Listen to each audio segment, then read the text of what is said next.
18 दिसंबर जगह मेमन सिंह, बांग्लादेश। रात के वक्त एक भीड़ इस जगह के पुलिस थाने का घेराव करती है। उनकी मांग है कि लॉकअप में बंद एक 27 साल के नौजवान को उनके हवाले किया जाए। वहां की हथियारबंद नालायक पुलिस भीड़ के सामने सरेंडर कर देती है।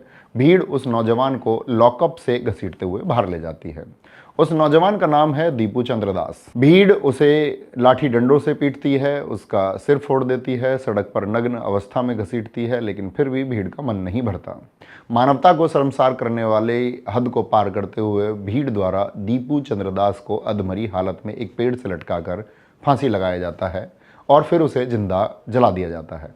इस घटना को लेकर हफ्ते भर से सोशल मीडिया पर तूफान है। हर व्हाट्सएप ग्रुप में मैसेज चल रहा है, हिंदू खतरे में है, बांग्लादेश में अत्याचार हो रहा है। और साथियों, मैं कहता हूं यह गुस्सा 100% जायज़ है। जब किसी इंसान को पेड़ से लटकाकर जानवर की तरह जला दिया जाए, सिर्फ उस पर धर्म या ईश निंदा का बेतुका आरोप लगाकर। अगर आपका खून ऐसे जघन्य अपराध को देखकर नहीं खौल रहा है तो शायद आपके अंदर का इंसान मर चुका है। लेकिन आज मैं आपसे एक ऐसा सवाल पूछने आया हूं जो शायद आपको चुभेगा। शायद आपको लगे कि मैं बेतुकी बातें कर रहा हूं, पर सवाल जरूरी है। हमारे इंसाफ का झंडा सिर्फ तब क्यों उठता है जब पीड़ित हिंदू हो और मारने वाला मुसलमान? अगर यही आग, यही भीड़, यही वहसीपन जैसा अत्याचार हमारे अपने देश में दलित भाइयों और माइनॉरिटीज के साथ हो, हमारी माताओं, बहनों, नाबालिग बच्चियों के साथ हो, तो हम खामोश क्यों हो जाते हैं? सवाल कड़वा है पर सच है।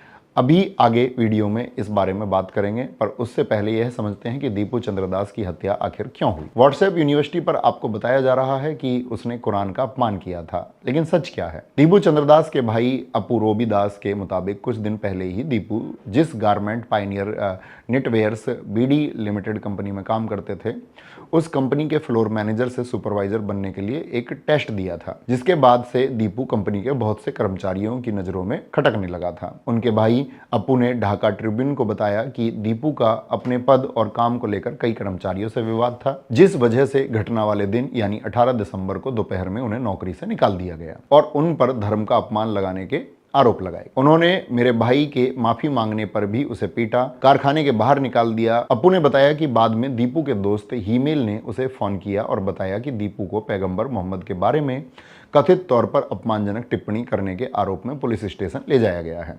फैक्ट्री में ही काम करने वाले तोफज्जल हुसैन नाम के एक व्यक्ति ने कहा कि दीपू की हत्या धार्मिक आक्रोश की वजह से नहीं हुई है, बल्कि दीपू को कारखाने से निकालने के लिए एक साजिश के तहत हुई है। तोफज्जल के अनुसार दीपू को कारखाने से लगभग 1 किलोमीटर दूर उसके साथ दुर्व्यवहार करके एक पेड़ से बांधकर आग लगा दी गई। उन्होंने कहा, इसमें शामिल लोगों को कड़ी सजा मिलनी चाहिए। अब मैं एक और अफवाह दूर करना चाहूँगा। शरीफ उस्मान हादी, जो बांग्लादेश के इंकलाब मंच का एक चर्चित जैनजी छात्र नेता था और 12 फरवरी 2026 को बांग्लादेश में होने वाले चुनाव में ढाका से एक निर्दलीय उम्मीदवार भी था। इसे 12 दिसंबर को ढाका में एक चलती ऑटो में 2 लोगों के द्वारा गोली मारी गई और 18 दिसंबर को सिंगापुर में इलाज के दौरान इसकी मौत हो गई। उस्मान हादी वही शख्स था जिसने बांग्लादेश में कट्टर भारत विरोधी एंटी इंडिया जहर घोला था और अगस्त 2024 में शेख हसीना की सरकार को गिराने में भी अहम भूमिका निभाई थी। उस्मान हादी ने ही अपने सोशल मीडिया पर भारत का एक ऐसा मैप जारी किया था जिसमें हमारे पूर्वोत्तर राज्यों 7 सिस्टर्स को ग्रेटर बांग्लादेश बताया गया था।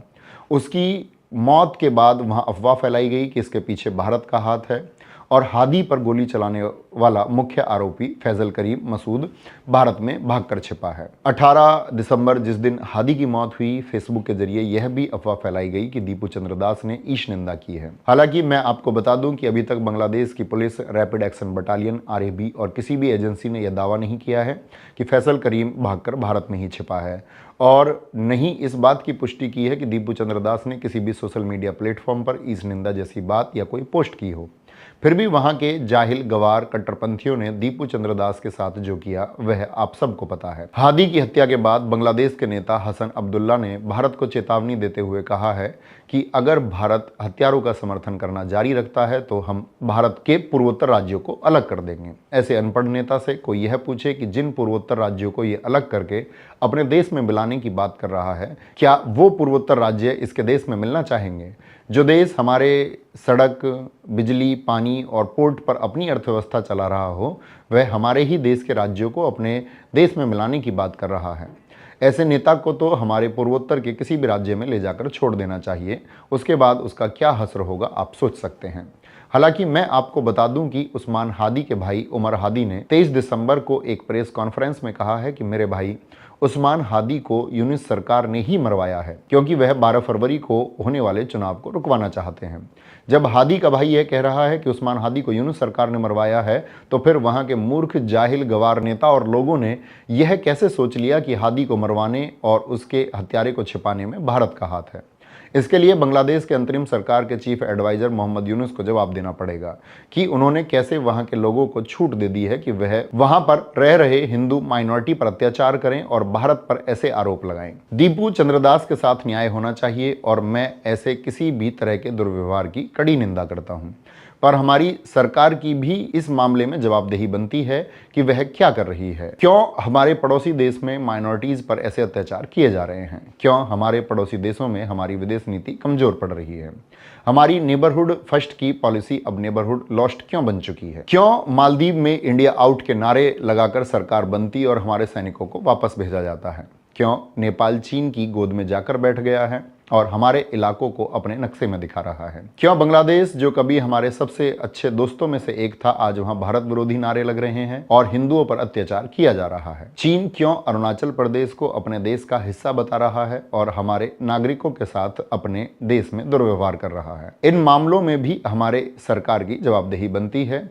अगर हमारी विदेश नीति ऐसे ही फेल होती रही तो कल नेपाल, मालदीव, श्रीलंका में भी हमारे लोगों के साथ ऐसा ही दुर्व्यवहार किया जा सकता है। अब आते हैं अपने पहले सवाल पर कि हमारे इंसाफ का झंडा सिर्फ तब क्यों उठता है जब पीड़ित हिंदू हो और मारने वाला मुसलमान। NCRB national crime records bureau 2023 की रिपोर्ट का थोड़ा एनालिसिस करते हैं, जो 30 सितंबर 2025 को जारी की गई। इस रिपोर्ट के मुताबिक साल 2023 में देश भर में कुल 62,41,569 अपराध के मामले दर्ज किए गए हैं। सोचिए, 2022 के मुकाबले इसमें 7.2% की बढ़ोतरी हुई है। इसका मतलब समझते हैं आप? देश में हर 5 सेकंड में एक अपराध दर्ज हो रहा है। और याद रखिए, ये वो मामले हैं जो थाने तक पहुंचे और दर्ज हुए, जो दबा दिए गए उनका कोई हिसाब नहीं है। 2023 में महिलाओं के खिलाफ पूरे भारत में 4,48,000 से ज्यादा अपराध दर्ज हुए। राम राज्य का दावा करने वाले उत्तर प्रदेश में टोटल क्राइम की बात करें तो 7,93,000 से ज्यादा अपराधों के मामलों में एफआईआर दर्ज की गई। वहीं महिलाओं के खिलाफ अपराध के मामले में उत्तर प्रदेश ने पूरे देश में टॉप किया। अकेले यूपी में 66,381 महिलाओं के खिलाफ एफआईआर दर्ज हुई, जिसमें हत्या 3,206 पूरे भारत में नंबर 1। अपहरण, किडनैपिंग 16,663 महिलाओं और बच्चों के अपहरण में उत्तर प्रदेश टॉप राज्यों में। Rape 3,516 number 2। राजस्थान के बाद सबसे ज्यादा रेप उत्तर प्रदेश में। और दलित भाई बहनों पर अत्याचार की बात करें तो 2023 में दलितों के खिलाफ अपराध कम नहीं हुए हैं बल्कि बढ़े हैं। दलितों के खिलाफ देश भर में 57,789 मामले दर्ज हुए। यहां भी उत्तर प्रदेश सबसे आगे है। देश में कुल दलित उत्पीड़न के मामलों में सबसे बड़ा हिस्सा यूपी का है, जहां 15,130 मामले दर्ज किए गए, यानी हर दिन यूपी में दलितों पर हमले हो रहे हैं। आदिवासियों के साथ तो 2023 में जो हुआ वो इतिहास का काला अध्याय है। एसटी समाज के खिलाफ अपराधों में 28.8% की भारी वृद्धि हुई। इसकी मुख्य वजह मणिपुर की हिंसा रही, जहां एक साल में हजारों मामले दर्ज हुए। क्या यही है सबका साथ सबका विकास? उत्तर प्रदेश की सरकार कहती है कि अपराधी प्रदेश छोड़ गए हैं, तो ये 66,000 अपराधी कौन हैं जो हमारी माताओं और बहनों का जीना हराम किए हुए हैं? ये आंकड़े बताते हैं कि नारी शक्ति के नारे सिर्फ विज्ञापनों में अच्छे लगते हैं, जमीन पर हकीकत खौफनाक है। अब मैं आपको ऐसे अपराधों के बारे में बताऊंगा जिसके बारे में जानकर आपको लगेगा कि दीपू चंद्रदास के साथ किया गया दुर्व्यवहार निंदनीय तो है ही, पर शायद आपको हमारे देश में किए गए अपराध उससे भी ज्यादा निंदनीय लगे। 13 अप्रैल 2025 की वो घटना याद है। प्रयागराज जिले का इसोटा गांव करछना। देवी शंकर 35 वर्षीय दलित किसान को गांव के ही दबंग दिलीप सिंह ने बेरहमी से पीटा और फिर अपने गुनाह को छिपाने के लिए उसको जिंदा जला दिया। अगली सुबह उसका अधजला शरीर मिला था। दीपू को धर्म के नाम पर जलाया गया। यहाँ देवी शंकर को जाति की सनक में फूंक दिया गया। रायबरेली, उत्तर प्रदेश, 2 अक्टूबर 2025। एक दलित युवक हरिओम वाल्मीकि पर चोरी का आरोप लगाकर कुछ लोगों ने उसे लात घूंसों से मारते हुए उस पर पेशाब किया और इतना पीटा कि वो मर गया। राहुल गांधी जब उसके घर गए तो उसकी मां की चीखें पूरे देश ने सुनी थी। एक दलित को शक की बिना पर मार देना, क्या यह लिंचिंग नहीं थी? अभी कुछ दिन पहले ही ओडिशा के संबलपुर में 24 दिसंबर 2025 जुएल शेख नाम के 19 वर्षीय पश्चिम बंगाल के मुर्शिदाबाद के रहने वाले एक मजदूर लड़के को भीड़ ने घेर कर आधार कार्ड मांगा और शक किया कि वो बांग्लादेशी है और उसे ईंट पत्थरों से पीट पीट कर मार डाला गया। नवादा, बिहार, 19 सितंबर 2024 दबंगों ने जमीन को हथियाने के लिए पेट्रोल डालकर एक 80 घरों की पूरी दलित बस्ती में आग लगा दी। हाथरस, 14 सितंबर 2020 को वो रात जब पुलिस ने एक दलित रेप पीड़ित बेटी की लाश पेट्रोल डालकर जला दी थी, उसकी रीढ़ की हड्डी टूट गई थी और उसे लकवा मार गया था। उसकी जीभ पर भी गहरा घाव था जिससे उसे बोलने में कठिनाई हो रही थी। एक बहन इंसाफ के लिए आज भी धरने पर बैठी है। हमारे देश की आखिरकार न्याय व्यवस्था कैसी है जो रेपिस्ट को जमानत दे देती है और देश का हित चाहने वाले सोनम वांगचुक जैसे वैज्ञानिक, पर्यावरणविद और शिक्षक को एनएसए लगाकर जेल में बंद रखती है। क्यों संस्थाएं, परिषद, धार्मिक लोग ऐसे मुद्दों पर बात नहीं करते? कभी आपने सोचा है? अगर नहीं तो ऐसे मुद्दे पर थोड़ा सोचिएगा जरूर। इसी तरह 14 सितंबर 2022 लखीमपुर 2 दलित सगी बहनों का रेप हुआ और लाशों को पेड़ पर लटका दिया गया। और यह लिस्ट यही नहीं रुकती है, क्योंकि बहुत सारे अपराध हैं जिन्हें बताया भी नहीं जा सकता है। अभी पश्चिम बंगाल में स्थिति बेहद तनावपूर्ण है। बॉर्डर पर बंगीय हिंदू जागरण और भाजपा समर्थकों का भारी प्रदर्शन चल रहा है। पुलिस को कोलकाता में लाठीचार्ज करना पड़ा है।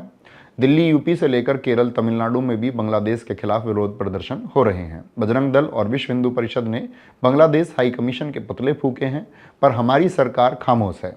मैं कहता हूं, बाहर के दुश्मनों से लड़िए, लेकिन अपने अंदर के उस राक्षस को भी मारिए जो पानी पीने पर बच्चे की जान ले लेता है। क्योंकि अगर हम अपने घर में अन्याय होने देंगे तो दुनिया हमें आंख दिखाएगी। मैं बांग्लादेश में दीपू चंद्रदास के साथ हुई हैवानियत की कड़ी निंदा करता हूं। दीपू के हत्यारों को फांसी होनी चाहिए।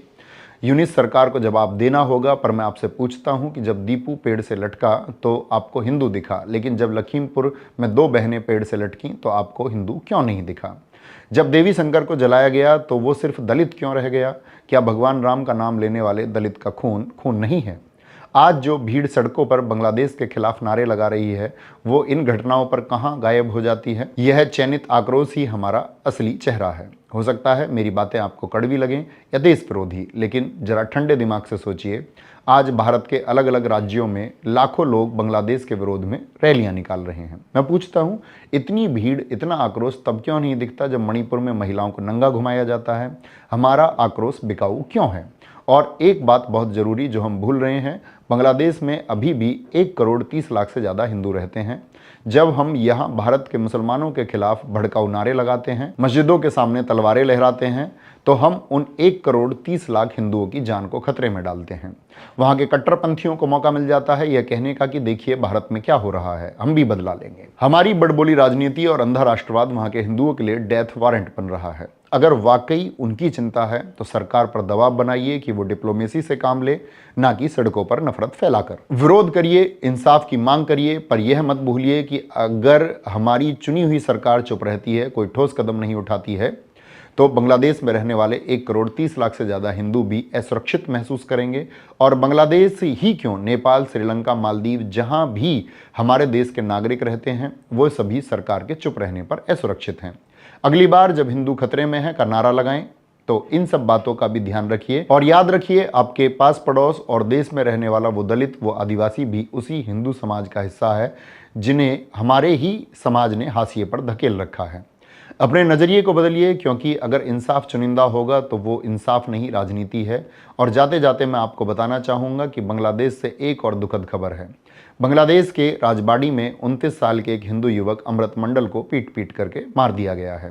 यह सिलसिला तब तक नहीं रुकेगा जब तक हमारी सरकार कड़ी निंदा से आगे बढ़कर ठोस कार्रवाई नहीं करती है। अगर आप अमृत मंडल और दीपू के लिए न्याय चाहते हैं, जो बहुत अच्छी बात है, लेकिन अपने घर में भी रामनारायण बघेल और जुएल शेख के न्याय के लिए भी आवाज़ उठाइए। मार्टिन लूथर किंग ने कहा था, injustice anywhere is a threat to justice everywhere. कहीं भी हो रहा अन्याय हर जगह के न्याय के लिए खतरा है। अपने अंदर के दोहरेपन को खत्म कीजिए। जय हिंद, जय भारत, जय मां सरस्वती।